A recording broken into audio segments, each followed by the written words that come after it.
ایک چیز کا خیال رکھیں ہمیشہ, ایک چیز کا خیال رکھیں. مثال کے طور پہ کسی بدعت میں آپ کو پتا چل گیا کہ یہ عمل بدعت ہے, ٹھیک, جو بھی معاشرے میں عام ہے, یہ دین کا حصہ نہیں ہے. چلیں میلاد کرنا بہت پرومیننٹ چیز ہے نا, میلاد کرنا. میلاد کرنے کا پیچھے بیک گراؤنڈ میں مینٹیلٹی کیا ہوتی ہے؟ کیا ہوتی ہے مینٹیلٹی؟ کیوں کرتے ہیں میلاد؟ اللہ کے رسول صلی اللہ علیہ وسلم کی محبت میں کیا جاتا ہے, اپنی محبت کے اظہار کے لیے کیا جاتا ہے, اسی لیے کیا جاتا ہے نا میلاد, اور تو کوئی وجہ نہیں ہوتی اس کی. اور پھر جو آپ اس کو اور سمجھتے جائیں, اچھا میلاد میں کھڑے کیوں ہوتے ہیں جس سلام پڑھا جاتا ہے؟ اچھا, بعض لوگوں کو یہ بات نہیں معلوم ہوتی ہے. بعض لوگ کہتے ہیں نہیں پلیز ہم یہ نہیں سمجھتے, ہم اس لیے تھوڑی کھڑے ہوتے ہیں, سب کھڑے ہوتے ہیں تو ہم بھی کھڑے ہو جاتے ہیں. ہوتا یہ ہے نہیں, وہ جو سب کھڑے ہو رہے ہیں اس کے پیچھے ایک تھیوری ہے. کوئی بھی رسم اپنے پیچھے ہمیشہ ایک عقیدہ لے کر آتی ہے, یاد رکھیں. یہ رسمیں ایسے ہی نہیں ہوتی. جیسے ابھی اس وقت موقع نہیں ہے, مثال کے طور پہ مائیوں کے اوپر دلہن کو پیلا جوڑا ہی کیوں پہنایا جاتا ہے؟ ہم کہتے ہیں ایسے ہی سبھی پہناتے ہیں تو ہم بھی پہنا دیتے ہیں. پھر ہم کہتے ہیں نہیں اس کا تعلق ہندو کلچر سے ہے, تو لوگ کہتے ہیں نہیں بالکل بھی نہیں, توبہ نعوذ باللہ, ہم ہندو کلچر کو تھوڑی فالو کر رہے ہیں, ہم تو ایسے ہی پہن لیتے ہیں اس لیے کہ سب پہنتے ہیں. توبہ, تم تو ہر بات کے اندر جو ہے وہ بال کی کھالی نکال لیتی ہو. ایسا ہی ہوتا ہے کہ نہیں ہوتا؟ بعض لوگ سلام میں صرف اس لیے کھڑے ہوتے ہیں کہ سب کھڑے ہوتے ہیں, اور اگر ہم نہیں کھڑے ہوں گے تو ہم آڈ ون آؤٹ بن جائیں گے. یہی وجہ ہوتی ہے. اللہ کے رسول صلی اللہ علیہ وسلم کتنی جگہوں پر خود آ سکتے ہیں جہاں جہاں سلام پڑھا جا رہا ہے. اس لیے کہا جاتا ہے, اسکالرز کہتے ہیں اس بدعت. نہ اس طرح سے صحابہ نے کیا کہ اول تو اسلام میں برتھ ڈے سیلیبریشن ہی نہیں ہے, ہم سب جانتے ہیں. اسلام میں سیلیبریشنز ہیں لیکن برتھ ڈے سیلیبریشن نہیں ہے, تو اس لیے اس کو بدعت کہا جاتا ہے.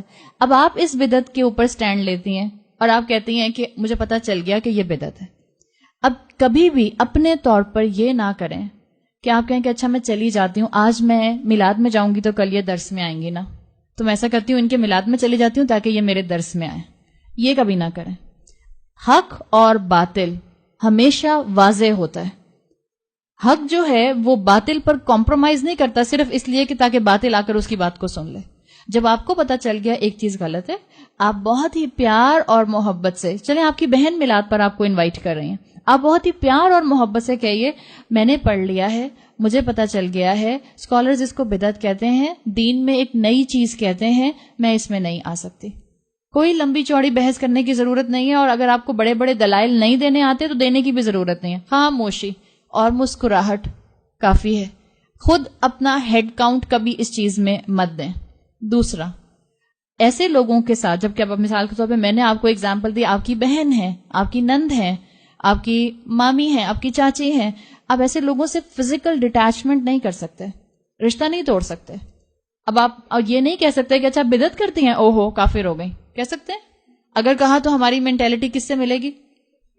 نہیں, میں ایک شاباش, خوارج سے ملے گی. صحیح.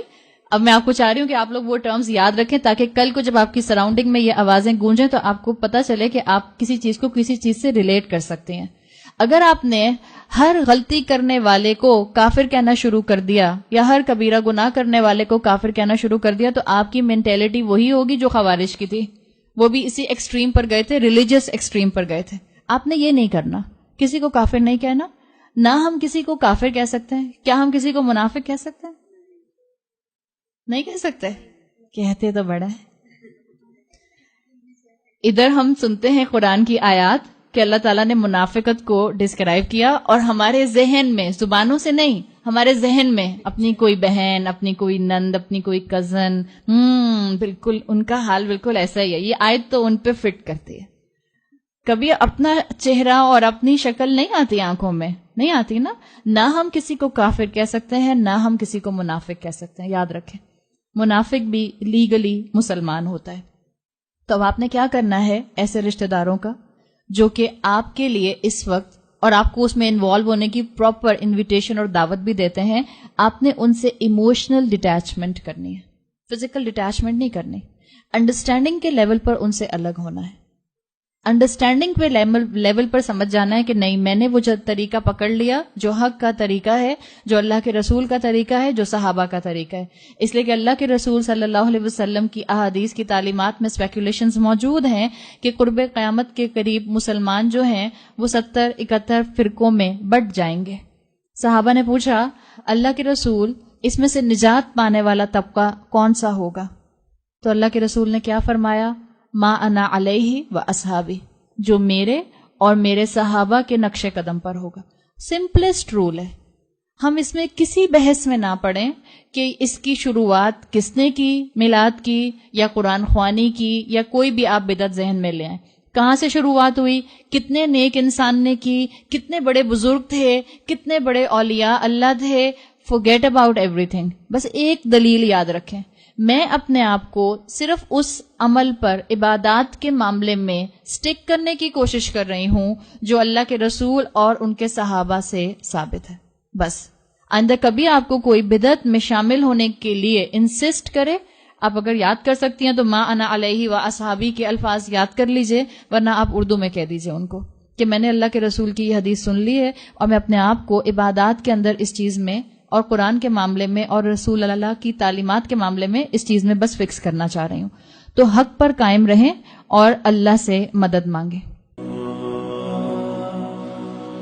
گمراہیوں کی رات